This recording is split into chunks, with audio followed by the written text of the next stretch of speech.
10, 9. You want answers? I want the truth!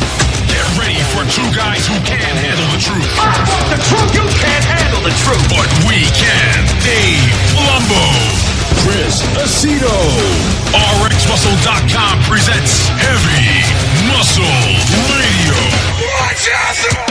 Welcome to another episode of Heavy Muscle Radio. I'm Dave Palumbo, and I'm joined, as always, by the technician, all the way from Canada, Chris Aceto, on this September 30th, 2019 evening. And Chris, you have received the Guru Award of the Year, huh? Well, I think it was for the quarter century. Who awarded you this big award? I did. Oh, you gave it to yourself. That's smart. No. I actually got an award for a Guru Contribution Award, and they at the Summerlin, I don't even know the name of the show. So it was a bodybuilding show in Canada? Show in Montreal, yeah. And they gave Jose an award, too, for his contributions that he's made to bodybuilding and his success. And it was kind of nice. a roast, so to speak. Yeah, that was good. Did you give a speech? I didn't, and I had a speech written. I was going to, I wanted to know who got second place. And I wanted to voting. I heard George Farah got second. How come you didn't give a little speech when they gave you the award? Because they never pulled me over to the microphone. You should have grabbed the microphone if you had the speech ready. But what happened was Jose got an award too, and me and Jose were talking back and forth. Oh. Well, why don't you give your speech now? Let me hear your speech that you were going to give. I'll read it. I want to thank my wife, of course, for allowing me to travel the globe and leave my kids at home all the time. That's right. So, of course, I got to thank her, and I got to be thankful for having the chance to work with very talented bodybuilders. Right. Because, you can be a great manager, but if you have shitty workers, your business goes out of business. True. And you can have tremendously hard workers, but if you have crappy management, your business goes out of business. True. So you have to have both. You have to have good coaching, but you have to have talent. I agree. And so, half my success is working with talented people.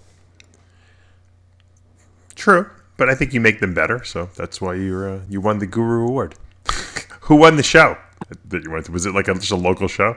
Yeah, it's like a local show. Okay. So you drove there? I drove. Jose flew. Is it a pain in the ass to drive through the border of Canada? No, Dave. Does it ever end? Does it ever end? Of course, the guy recognizes me and says, "I listen to RXMuscle Radio." So he goes, "Dave, I wish." This is the customs guy? This is the customs guy, and when you drive from Maine and you cross the border, it's like in someone's backyard. You know what I mean? Oh, it's like a really small crossing. Are you kidding me? It's a joke. It's like so Maine touches you. So you cross into Canada from Maine. Well, actually, no. I crossed through Vermont. So okay. It's probably even smaller than if it's through Vermont. Yeah, it's literally you cross. It's like me cutting through my neighbor's backyard. Right. So that if you're going to smuggle anything, that's the border crossing you want to go to. And I gave the guy my passport, and he said, "You, Chris Aceto from RXMuscle." I'm dead serious, Dave. And then he said, but then he asked the question, "Do you have a criminal background?" and I'm dead serious. I said, "No criminal background. I don't even have a speeding ticket, but I brought people into shows flat." So that I am guilty of. And we had a good chuckle or whatever, and I told him I was going up to a bodybuilding show. And it's a good thing I wasn't in the car with you. They wouldn't have let you in. God. Dave, you would have had the camera right out, and they would have said no, because I would have had to say yes. I do have a criminal background. Yeah, but they would let you in because he would have, he's a bodybuilding fan. Yeah, that's true. Maybe would have let me in. So you cross the border, and how long does it take you to get to Montreal from Canada from Maine? From Maine, it's from my house. It's like 5 hours and 20 minutes. How do you drive and not fall asleep? Would you drink like a million cups of coffee? Oh yeah, tons of coffee, dude. I was like caffeined out of my mind. Wow, that's a long drive. But you know what? It's still probably better than the flights that you take where you sit in the airport for like 20 hours, That's why Jose flew. I said I can, if I can't fly from Portland straight to Montreal, I'd have to drive down to Boston anyway. So there's 2 hours. It's not even worth it. Yeah. And then I can't take going through customs like at airports. Just like I can't stand it. Is it a nice drive though? Oh, it's beautiful drive. You drive through a country, so it's absolutely gorgeous. It probably sucks in the winter, but it's great, now because it's still nice out. Of course, you get to Canada. The minute you cross into Canada, it's spectacularly clean. Not that you know what I mean, like the rest stops and the Right. and the just how Canada is. It's just a different world. Yeah. Well, that sounds like a nice, relaxing weekend. Yeah. And so I get up here Friday, and Jose came in Saturday, and we went to the show, and then after we went out for Vietnamese food, and unfortunately they didn't have a pub in the Vietnamese restaurants. Oh, so Jose must have been pissed. Yeah, he was looking to have a couple beers. He likes his we beers. But at the contest, they had like a little cafe connected to the. So he was drinking at the contest? Oh yeah, of course he had it. You can still warm up. That's great. And Jose must love the fact that he doesn't compete anymore. He can drink all the time now. Yeah, he can enjoy himself all the time. And I shouldn't talk. I have a glass of wine every night. I need it. I need to from Of my course you kids. do. The aggravation for my kids. Yeah, of course, you have to. You need a nightcap, And I have, yeah. right? To cap off the night and just unwind. It's because the you got- craziest thing because I don't know if I think my dad just liked drinking, but I mean, I understand as a parent why people drink wine. I do. It definitely relaxes you a little bit. Takes the edge off the whole day. Yeah, my sister used to tell me with her 3 kids, she'd say, I would just never be able to make it through the day if I couldn't have my glass of wine at the end of the day. The problem is that people start drinking it all day long. That's when my you get a problem, Well, she also used to say she would worry when it would hit like 11 o'clock when she used to have 3 little ones at home, and she'd start thinking like, I can't wait till the day ends to get that. That's when you're thinking maybe I got a problem. Maybe I got an alcohol problem. Anyway, so I guess the news of the week had to be, the Weinberger interview I did. I interviewed the head judge, obviously, of the Olympia, Steve Weinberger, our friend, and we've known him for 100 years. He, everyone's been asking and speculating and asking me why this, why that, who won this, how come this, what did you think of it? I said, you know what, I'm sick of it. First of all, I wasn't there, so I don't even like the speculation. I'm like, I'm going to get Steve on. I'm going to ask Steve if he wants to come on the TV show, and I'm just going to ask him all the questions that everyone's been asking me. And this way, no one has to ask or wonder anymore why anyone won, because he'll tell you. Because Steve is brutally honest. Mm-hmm. I told him right on the interview. I said, Steve, you're the best judge out there. So very rarely do we ever see a bad decision with you on the judging panel. I said so.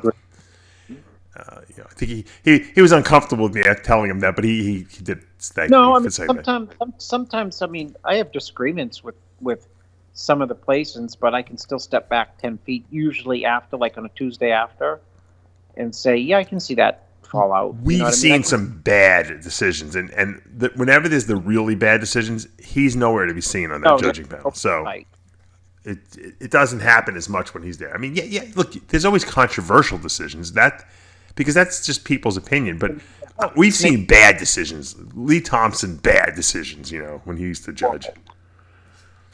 But anyway, so I got Steve on. I know you haven't really seen the whole interview, but he answered every question I had, which was great.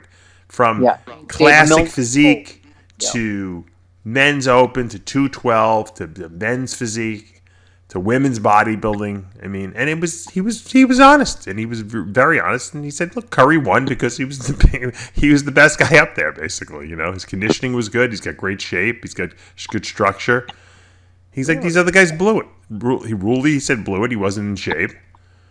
Bonac was too flat. If he had been the size, and we said this before, if he was the size he was at the Arnold Classic, it might have been a different show. He might have won. Because the Arnold was very close. People forget it was Bonac Curry flip a coin, So it could have been Bonac Curry flip a coin at the Olympia. They were both not as good as they were at the Arnold. Would you agree with that? I totally agree, 100%. They were both Yeah. better at the Arnold, and Bonac was significantly better at the Arnold. Yeah. And I think if the Arnold Bonac showed up, he could have, pulled it out. Me and Jose were reminiscing about who could have won the show this year. Dennis Wolf, in some of his best shapes, would have easily won the A show. lot of guys. There was a lot of guys in the past that would have won at their best. Tony Freeman in 08 could have won the Olympia. I would agree with that. It's So- crazy. I mean, there's just, it's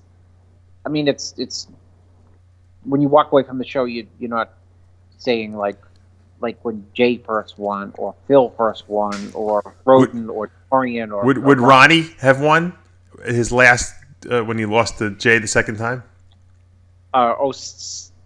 No, because he had a lot of injuries and pulls. Yeah. But I mean, the 06 Ronnie would have won for Yeah. sure. Yeah. Yeah, 280, 281. He was huge in 06. Right? Yeah. So, I mean, I even asked him if Phil Heath would have won. He's like, yeah, I think he would have. I said, would Phil have won? I said, would Phil have won if he looked like he did last year? So, in other words, I was giving him the benefit of the doubt that he was going to look the same this year, even though he claims he had surgery and stuff like that. He's like, yeah, absolutely. So, he couldn't figure it out. He goes, I don't know why these guys, I mean, there's a lot of money at stake. That's what I always say, the money. Everyone's like, it's not about the money. I'm like, well, it's $400,000. It's fucking about the money. You know what I mean? Yeah. It's not about the money when it's like $5,000. Yeah, when it's $400,000, it's about the fucking money. That's why I don't know any person out there who can't use $400,000, including Kai Green. Yeah. He's like, Dave, I asked him about Kai. He goes, Kai. I said, Steve, do you think we'll ever see him on another stage again? He goes, any other person I would say no, but you never know with Kai. He said, Yeah, no, I possible. think it's a plausible answer that he gave. I mean, you never know. It's possible. You could. It seems unlikely. If he didn't compete this year, this was his opportunity. Everyone told him. Then we probably won't say. You know what? Believe it or not, Kai's manager contacted me. Kai's going to be at Comic-Con on Thursday at the Javits Center in Manhattan. Oh, you can drive in from Coral Springs. Cape Coral. No, I'm going to send Sid over there. I think just take a look and check him out. And he might even come on the TV show before that to promote his little Comic-Con appearance. And he's got some new projects going on. I think that Kai's just having a great time, just having fun and not having to eat, so regimented and having, people say, well, he's still eating 6 times a day. Well, I'm like, but that's fun for Kai. Kai likes to eat, but he's eating what he wants 6 times a day. He's not eating, low carbs and fish 40 times a day. He's eating what he wants. So he's having fun. He likes to be big. He's making money. He's traveling the world. Let him enjoy himself. No, you're 100% right. Let him enjoy it. Maybe he wants to have a kid at some point in the future. Maybe he's stocking up, putting a lot of money in the bank, Maybe he'll have a kid. Maybe like Steve, me when he's in his 50s. Go back to Steve. Steve, say anything that surprised you, or No. gave your, Not at all. I asked him. I said probably the most competitive class in the show was the classic physique, right? yeah. And he said, yeah, they were all good. And I said, well, why did you guys pick Bumstead? I said, we never see a champion lose the title when he's at his best. What do you say? Well, him and I, he said, look, Bumstead has got a better structure. His conditioning was phenomenal, as good as the other guys. George was probably the best guy. It's from a bodybuilding standpoint, but he's bodybuilderish. And, we talked about he had made the recommendation for George to do 212 next year, which he's going to do. Mm-hmm. And, really what we came to the conclusion was that Bumstead beat himself last year. In other words, they would have given him the title last year, but he wasn't look good. Remember, he had the problems with his that health issue he's got going on. Yeah. So That's an assessment. That's the same assessment I had. I mean, I think that he was in great shape, and he has a very dominating structure in certain areas. It's taken nothing away from Breon, who looked tremendous, and I thought his all-time best. The question it answered for the people out there is that no, classic is not just judged on conditioning, muscularity like bodybuilding is. In other words, it's not just can you make the weight class, and if you do, and you're the best bodybuilder, you're going to win. There is a structural component to it. So if you don't have a tiny waist and wide shoulders, don't do classic. I get a question for Steve if I was there. Okay. why even have the weight class at all? Because you need it. Because you know what? These judges can't control themselves. They let these guys get out of control and get too big. You know what? That's a great answer, and it's something I didn't think about.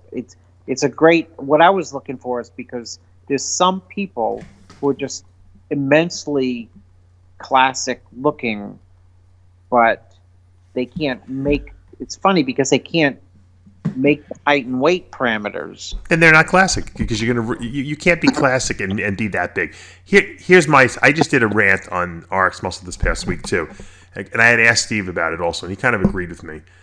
Who knows if it'll happen? I'm sure they'll wait a couple years and someone else will take credit for it. But I said, look, women's bodybuilding's back in the Olympia now, right? Thanks to Jake Wood putting up all that money. They're bringing it back next year. But let's face it, every woman in that show is over 40 years old. Maybe a lot of them over 50. There's no new women bodybuilders. Okay? How are we going to get women to not do women's physique and do women's bodybuilding? Well, you put a weight limit on the women's physique competitors like Classic. You do height for weight. This way, the women that can't make the weight for their height, they do women's bodybuilding. Makes 100% right? sense. And you know what? It's ingenious because it keeps women's physique from getting out of control, which it's been doing because that's what happens, you know. And before you know it, it's women's bodybuilding. So you can control women's physique, and the women that do women's physique don't have to feel like they have to use the drugs to try to keep up with these other girls. And the girls that kind of, you know, way out of the class, so to speak, will go to women's bodybuilding where there's going to be plenty of money anyway because Jake Wood is making sure of that. So you have a farm system for the women's bodybuilding. You start in physique, you move to women's bodybuilding if you get too big. And they're both celebrated. Actually, to me, the Miss Olympia title is way better than women's physique Olympia, don't you think? Yeah, I do. I would rather be Miss Olympia. You can get Iris to come back all you want, but let's face it, she's in her 40s. I mean, she's not at her peak of her powers anymore. She could be beaten, you know. And it's not going to be a size game only. It's going to be, you know, aesthetics with conditioning and muscularity. So I think that there's a bunch of women's physique girls out there that can do very well in women's bodybuilding. All they got to do is some of them could add a couple pounds and they're ready to go now. So I think that that's going to be the solution to that division. I would be in agreement with that. And if you want to do women's physique and you miss the weight class, you do women's bodybuilding. That's all. Yeah. So that was my suggestion. He liked it. I don't know if anyone. We'll see we'll see how long it takes him to implement it. But I think it's a no-brainer. I mean, if you have it for the men, you might as well do it for the women. I mean, it really does make sense, you know, and it separates the two divisions very well. Now, Peterson's going to move up to 212. I actually asked Steve how would he have done in the Olympia this year. He's like, I don't know if he would have beaten Kamal. He said, but you know, he could have maybe. He said, but next year, he said, with a couple, you know, with 5-10 pounds on him, because I got to see what he looks like, but he should be very dominant, you know. Yeah, you got to see everyone next to each other, I guess. Keon Pearson too. Oh, I also asked him why Lunsford lost. It's like Kamal was more conditioned than he was. Yeah. I guess Lunsford had gone up to me, asked him, but wasn't I better at night? And I mean, the finals the next day, and. Yeah, he was. He's like, you were, but you still didn't beat him. I said, you know, you were too far behind too. So I thought Steve was very honest in his answers. He gave a lot of praise to Patrick Moore, and he said he's going to be definitely a future star. We talked about him. We talked about Kuklo. You know, he said we were comparing him to Jay Cutler, structurally speaking, and it was a great interview. I enjoyed it. Bev was in the background. I said, Bev, I hear they're bringing back the Miss Olympia. You gonna put on the old posing suit again? She's like, no. I said, how's your knees? I think she had 2 knee replacements.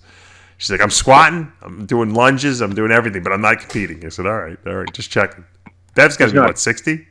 Yeah, she's not aging either. I guess, no, right? she looks the same. Like incredibly young looking for her. Yeah. She takes impeccable care of herself and she eats right. And believe me, if you saw her train, you wouldn't believe how hard this woman trains. I mean, it's unbelievable. I told you, Dave, I worked at the bodybuilding camp 25 years ago, and her workouts were one, they were more instructional than anyone else's, so she's a natural teacher. Yeah, they she's were, very good too. Probably the level of intensity was only behind Gaspari and Shawn Ray. That's great. That's awesome. You know, you'd see people train and say, wow. You know who I was talking to the other day? Johnny Moyer. Remember Johnny? Oh, of course. He was a freak. Johnny Moyer would come to my house. This was in the 90s. And say, I'm going to do nationals this year. And it would be like, he was like a Lavroni. It would be like 12 weeks to the nationals. I'm like, Johnny, you're like 160 pounds. I said, what are you talking about? He wouldn't look like anything. He looked like just some guy, like off the street. He'd be like, no, I want to start up and everything like that. He would start taking gear and eating and whatever. And I used to do his diet. And literally, he'd come back in 2 weeks to me, and it would look like he had put 20 pounds on of muscle. I was like, what the fuck is going on? I remember. I couldn't believe it. I could not believe how his body would transform. And I think when he won the 96 middleweight class, he was like 197 pounds, like at like 2 weeks out. I'm like, Johnny, you're going to have to do light heavyweight. I'm like, no one will beat you light heavyweight anyway. I said, you're that good. And he's like, no, I want to suck down. I used to wrestle or whatever. I don't know what he said to me. I said, I don't think you have to. I said, he sucked down to 176. I don't know how he did it. And he destroyed them. And then the following year, he did in 98, he did Night of Champions. He placed top 5, went to the Olympia the year Ronnie won, if you remember. And then he lost his mind. He used to get involved with these women in relationships, and he would get too distracted. He wouldn't train the whole year, and he would try to come back and compete. You can't do that at the pro level. So how does his name come up? He called me. He called me. He had just bought into a gym, took over a gym, and he's got my friend Doug Wentz, Dougie, working there doing the training, and so he's like, we want to come on the TV show. I'm going to get Jerry Scalisi to come over to the gym and Rob Russo. Remember Rob Russo? Oh, yeah, no, Rob Russo. I haven't heard that name in eons. He was a good bodybuilder, too. Very good. And I was helping him toward the end of his career. He had some health issues, so that he stopped competing, which was smart. He had kids and stuff like that. But so I'm going to get them all on the TV show. I think that'll be a great interview. The whole Long Island crew there from back in the 90s. When Jerry had bought into that gym, the Gold's Gym they had out there in Deer Park. Mm-hmm. If you remember, when Vince McMahon started that WBF, the bodybuilding organization, they used to go out there and train. I don't know why. I think because Jerry was friends with them or something. I don't know. I don't know who in that crew that Jerry was friends with. But they used to go out there, all of them, and train.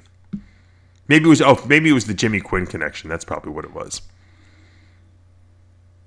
But so that'll be a nice interview. That was like I said, I got to talk because a lot of people don't realize Doug Wentz is the guy who really taught me how to train the right way, and he taught me a lot of the techniques from Grushkin, the Grushkin techniques on how to take anabolics and everything like that. I didn't really know what I was doing. Well, Bob used to put Doug through workouts too. So yeah, no, but Doug was one of the best trainers I've ever seen. I mean, he knows technique and he's good at teaching it. And he used to mock me the whole time. Like he would make fun of me like while we were training, but I didn't care because I was like a sponge. I would just absorb it and I didn't care. I just wanted to learn how to do everything the right way. So he really taught me, and wasn't easy on me. And you know how it is when you're not used to doing something a certain way. You're like, I don't want to do this. He's like, because you look like a moron doing this. Just listen to me. He would like insult me, and I was like, I wasn't used to that. I'm like, all right, that's cool. And I have no problem taking instruction from people. So I learned how to do things the right way. I remember one day I came in. He was like, we're going to do clean and jerks. I'm like, what? Why? Yeah, clean and jerks. He would do those every week. He used to throw in different shit into the workout every once in a while. Just when I thought I figured out the workout and was ready for it, he would throw some crazy thing in like that. And we did cleans off the floor, power cleans. And I don't even know if people know what they are. No, I don't think so either. I don't even know where he picked that up, but we always did weird shit like that every once in a while. He would throw some, we always did the basics, but then he would throw some Charles Glass stuff in there, every once in a while. So that'll be a good interview. What did I want to say? Shawn Rhoden. Rumors Arnold Classic. Are we going to see Shawn Rhoden at the Arnold Classic? It seems like that. I mean, it feels that way. The list is not out. The official invites aren't out. But Shawn is in awfully good shape right now. I saw the pictures you sent me from the Olympia. Is he going to be able to hold that all the way to the Arnold? I think that he will not only hold it, but he will improve on it, because I think that I just think that he's of the mindset that you got to shit or get off the. What's that saying? Shit or get off the can? Yeah, get off the pot. It's either one or two. The options are this: come in and whatever show you're going to do at your all-time best, or not. Right. And I know Shawn well enough to know the or not is not going to happen. Right. Now, is Arnold inviting Rhoden to do the Arnold, a way of Arnold basically saying that he doesn't agree with the policies of... Hold on. I want to get this in. Okay. This is more important than the Arnold thing. Okay. Anyone else in the Olympia who would be in the situation that Shawn is in would crack like an egg. I agree. And so they would be looking like crap right now. Well, he's pouring his anger and his frustration, I think, into his training. You're 100% right. Which is way more productive than going and doing crystal meth or something like that. You know what I mean? To try to deal with it. Cracking like an egg. Well, let's get back to the Arnold question. Do you think that the Arnold people and Arnold himself don't necessarily agree with the decision that AMI possibly made about not letting Rhoden do the Olympia, and that's why they invited him? I think, well, they haven't invited him yet. Oh, okay. I thought it's out on the table or something like that. No? I would think that the Arnold people would love to have any Mr. Olympia sure. in the show, because it has not happened since, of course, Coleman did it. And you know how hard they tried to get way back Lee Haney in the show. Tell me some stories about that, because I don't really know too much about that. I mean, they had courted Lee Haney for a long time, and there was talk about him doing it, and I don't know if it was rumors or true, but there was rumors, there was scuttlebutt about paying Lee to do it. Oh, really? And then there was scuttlebutt about upping the prize money for 1 year. And I don't know if that's true or not, but that's what I heard. Maybe if we up the prize money to something really big, right? Would that pull Lee Haney over? I bet you the Weeders said, "Look, don't do it. We'll pay you whatever." Guaranteed. So I mean, there's obviously never been anyone except Coleman to take the bait, to do it. Yeah. And that's just because Coleman wanted the fucking Hummer. That's all. He was like, I wanted the free Hummer. Yeah. Lifetime supply of KFC Masterpiece and a Hummer to do it. He didn't even care about the prize money. He just wanted the Hummer. Yeah. And for Ronnie, it was no big deal. It's not like Ronnie would Ronnie 2 days after the Olympia would be in the gym training anyway. Right, so. right. But it did screw him up, that hole. He looked the best he ever looked at the Arnold, and then he just fucking really had a bad Olympia that year where Jay almost beat him, and then 2002 he was even worse. Yeah. So maybe it was a little traumatic on his body. But I think if Ronnie would have had to compete like 6 times a year, how like in race car driving, I think he would have been fine. I really do.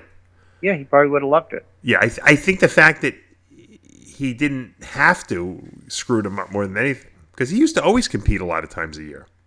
Yeah, he competed many times.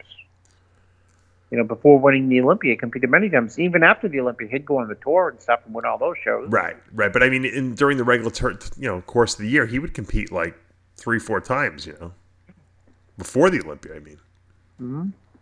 I mean, Wheeler did it too, and he didn't even have to. Yeah, no, he did too. I mean, people competed. Now people shut it down after one show. It's funny when you think about it, because Wheeler was, going for the Olympia title, and he was doing just small shows and winning them. just Yeah. because he figured, well, fuck it, I might as well make some money, right? Yeah. It was a different time when Yeah. there were more shows. People competed a lot more. You know. There probably wasn't more shows. I think just the top guys all did all the top shows. That's why you didn't have a lot of guys on the Olympia stage because you couldn't qualify because all the top guys did all the shows, right? Yeah. Well. Yeah. True. But they had the tour and stuff, and people did the tour. Right, but you couldn't. In other words, nowadays you can go to a show and a B-level bodybuilder could win the show because there's just not a good lineup in the show. Back then, the same guys were winning all the shows, snatching up all the qualification spots. So it was very. Although back then I think what was it, top 3, and you qualified. It was top 3 at any show, but top 5 at the Arnold. I think it was, right. Yeah. At Night of Champions, top 5. So, but even then, there wasn't that many. You never had more than 10 or 12 people on the Olympia stage because you had guys like Flex winning 5 shows, during the year, or Mike Francois winning 4 shows, or just Cormier or whatever. It just you didn't have that many opportunities to qualify. Well, that'll be exciting. Now, also, I heard that Phil Heath might do the Arnold. Is that possible? I've heard that gossip scuttlebutt too. I mean, there's. What would be the motivation for him to do that and not do the Olympia? Yeah, unless he needed the time. Well, I mean, the Olympia is like 4 times the prize money. I know. Sounds weird. That would be a great showdown. Imagine the ticket sales at that show, Rhoden versus Heath at the Arnold. Forget about it. That would not, blow the fucking doors off that place. Who wins? I don't know. It's a good question. I think that Rhoden's very dangerous right now because he's very hungry and he's very angry. And I think Heath is not. I think that I think Rhoden has the eye of the tiger right now. Yeah, it was a rhetorical question. Yeah, but. and then after he gets cleared from his, the rape allegation case, he'll go back to being the old Shawn Rhoden again. We'll see him at Pittsburgh out of shape again. No, I think you're going to see. Isn't it funny that sometimes you have to have something taken away from you before you could realize that and not take your gifts for granted? That's the way life is. They took the Olympia away from him, and now he's hungrier than ever to compete. It's crazy. I mean, that's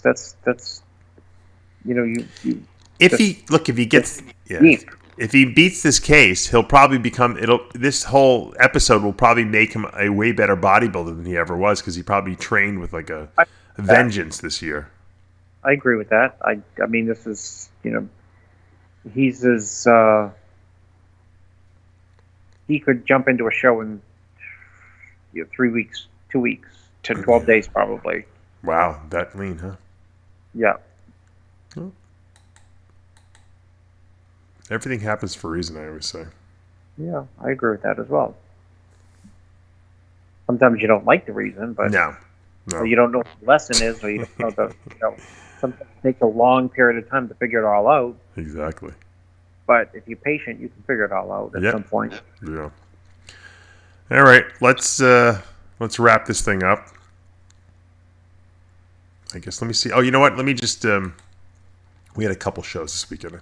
I just like to give the people props. Not that anyone cares, but there was the Muscle Contest Pro in the Philippines this past weekend. Our good friend Tamer El Gundi was down there. He's promoting that show. Actually, he texted me from the Philippines. And, was it an open show? What was it? It was a bikini show.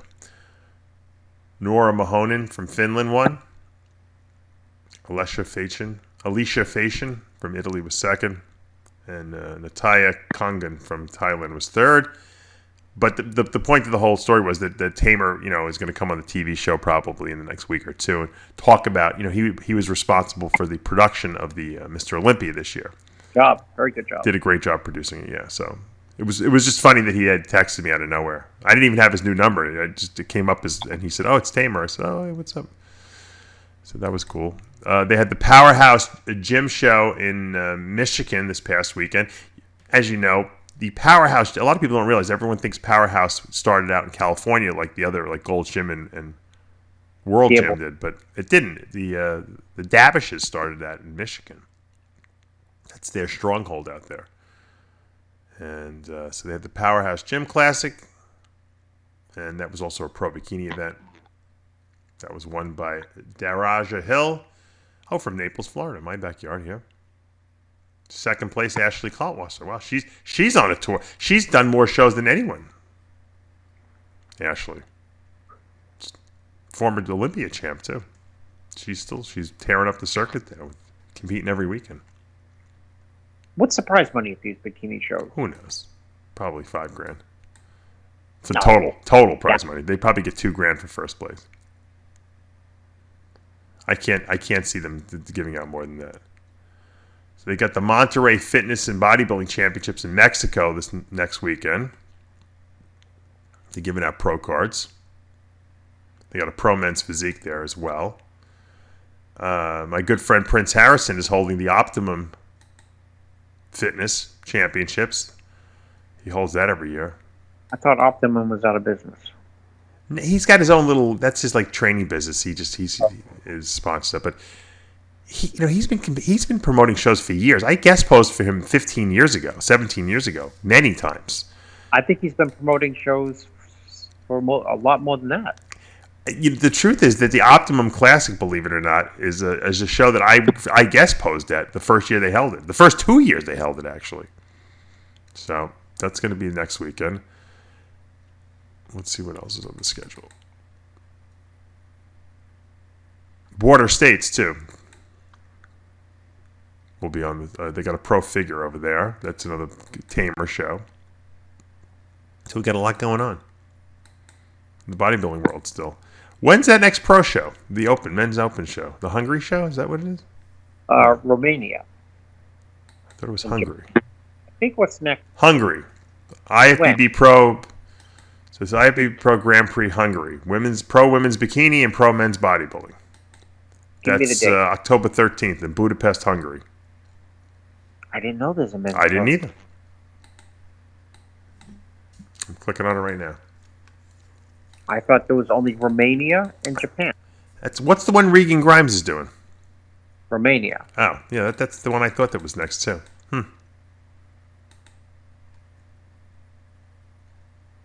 You never know. They got a lot of shows this year. Hide's running a show. I heard that they give it away a ton of money at the show. That Muscle would be Contest Japan. Is that what it is? That's not that one. That's not that one. no, it's Japan. It's like the 5th time I've said it. I don't think that's what. It's not a muscle contest. It's Hide's show. Yeah, he's having a men's pro show. Right. And I think they're giving away like $25,000, right, or something like that, or more. More, I think. I heard it's a lot of money. I don't know why there's not more people doing it. You guys are crazy not to do it. Let me see. Let's take a look at the schedule here. Just when you think it's all over, it's not over yet. It's never over. There's too many shows. I mean, not too many in a negative way, but it's never over. I love it. I love that they have this many shows. It's great. I got something to report on every weekend. So the Japan show is $25,000. That's going to be November 17th.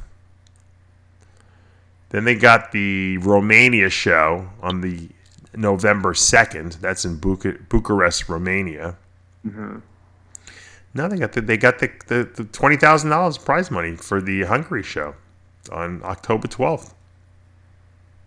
Don't you have a couple guys you can send down there, Chris? Yes. Why do you? I'm just like dumbfounded. I'm thinking like get Patrick Moore over there. Just because Patrick could probably jump in that show. He probably ballooned up. He probably looks even better. Yeah, I'm sure it does. Yeah, right. It's like a Ronnie Coleman move. Send him over there like he's eating Masterpiece barbecue sauce and he fucking wins the show. Yeah, of course. He probably could cut his carbs for like 3 days. Lose 5 pounds a day, 10 pounds of water. And... Who's going to compete? Who's left, you know? I'd send him over there. Then they got the Seoul, South Korea show, too. $30,000 up for prizes there. That's on October 19th. Is that 212 or open? This says open here, these events. pro men's bodybuilding. There's like instead of a European tour, there's like an Asian Grand Prix tour. It seems like. I wonder who's going to be doing these shows. I have a feeling it's going to be a lot of another quote from J.M. Mannion: missed opportunities going on here. You better get your team together there, Chris, and send some people out there. Who can we put on a plane out there? Let's see, who could be ready? Patrick Moore's got a good metabolism. Yeah. He could be ready. Send Shawn Rhoden over there to fucking hit a few of these shows. You just said he's 2-3 days out from competing. How funny would that be? Send him over to... They don't care in Asia about anything. They don't know what's going on news-wise. Send him over there. Let him win a couple of those shows. Wow. You could send him over there to the Seoul, South Korea show, and you could send him over to the Tokyo, to the Hide show. Nobody shows up. Somebody who could never qualify may qualify. I'm saying it could be a very big opportunity for people. You know, I don't know what the cost of something like that going over there, but I'm sure that the promoters would be, open to helping guys out to fill up these lineups. I think Asia is going to be a big hotbed of bodybuilding in the future, and I think that there's going to be more opportunities there than they might be in the United States as far as prize money and stuff like that goes. Guest posings and appearances. Wait till China starts having pro shows. Yeah, I think you're right. You've been to China, so I've been to Hong Kong. I haven't really been to mainland China. Macau and Hong Kong. But yeah, look. There's billions of people there, right? It's a percentage game, right? Someone's got to like bodybuilding there. Even if like 1% of the population does, you're still in good shape. You still got 100,000 people who want to watch it. All right, well that's the schedule. Let's wrap this up. As we always say, until next week, remember, with Heavy Muscle Radio, the truth hurts. Good night, everyone. And Chris, congratulations on your Guru Award.